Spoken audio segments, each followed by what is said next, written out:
আসসালামু আলাইকুম। সবাই কেমন আছেন? আশা করি আলহামদুলিল্লাহ আমি ভালো আছি। তো চাচা শ্বশুরের ছেলের বিয়েতে বউয়ের জন্য একটা লাল টুকটুকি শাড়ি, একটা ফাঁস নিয়েছে। সুন্দর আছে। এরপর বউয়ের জন্য হলদের কাপড় নিয়েছে। হলদের মধ্যে রানগুলো। বউয়ের জন্য একটা ব্যাগ নিয়েছে। ব্যাগটাও সুন্দর। এরপর বউ বাবার বাড়িতে যখন যাবে তার জন্য একটা লাল টুকটুকি শাড়ি নিয়েছে বউয়ের জন্য। সেখানে শাড়ি নিয়েছে মিষ্টি কালারের মধ্যে সুন্দর আছে। বউয়ের জন্য তিনটে শাড়ি নিয়েছে। দুটো রাফিদের জন্য একটা নামাজি কাপড়। বউয়ের জন্য একটা বোরকা নিয়েছে। মুসলিম ঘরে জন্ম হয়েছে যেহেতু বোরকা না হলে চলে না।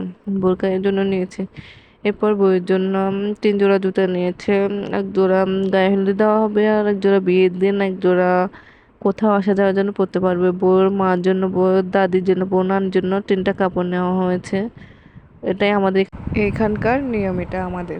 শাল নেওয়া হয়েছে কাশ্মীরের মধ্যে, লাল টুকটুকে একটা শাল নিয়েছে। এরপর বউয়ের জন্য কিছু অর্নামেন্টস নিয়েছে, গয়না সুন্দর আছে মাশাল্লাহ। এরপর বউয়ের জন্য একটা খোঁপা নিয়েছে। এর জন্য চুড়িও নিয়েছে, বিয়ের দিন না পরলে তা কি হয়। তারপরে রাফিজের জন্য এক জোড়া চুড়ি নিয়েছে।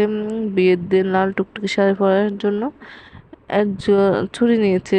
বিয়ের দিন ছুরি না পরলে হয়, শাড়ির সাথে ছুরিটা অনেক সুন্দর মানাবে। বউয়ের জন্য দুটো মেহেদি নেওয়া আছে, এটা হলুদে কাটানো হবে।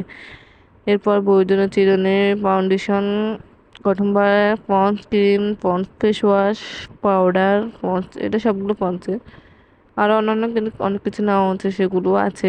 বউ যে আমার বিদেশ থেকে আসছে, এই জন্য বউয়ের জন্য নেওয়া হয়েছে। এগুলো হচ্ছে বউয়ের হলুদের গয়না সেট, ডালা কুলা, এসব ইত্যাদি। তো সবাই ভালো থাকবেন।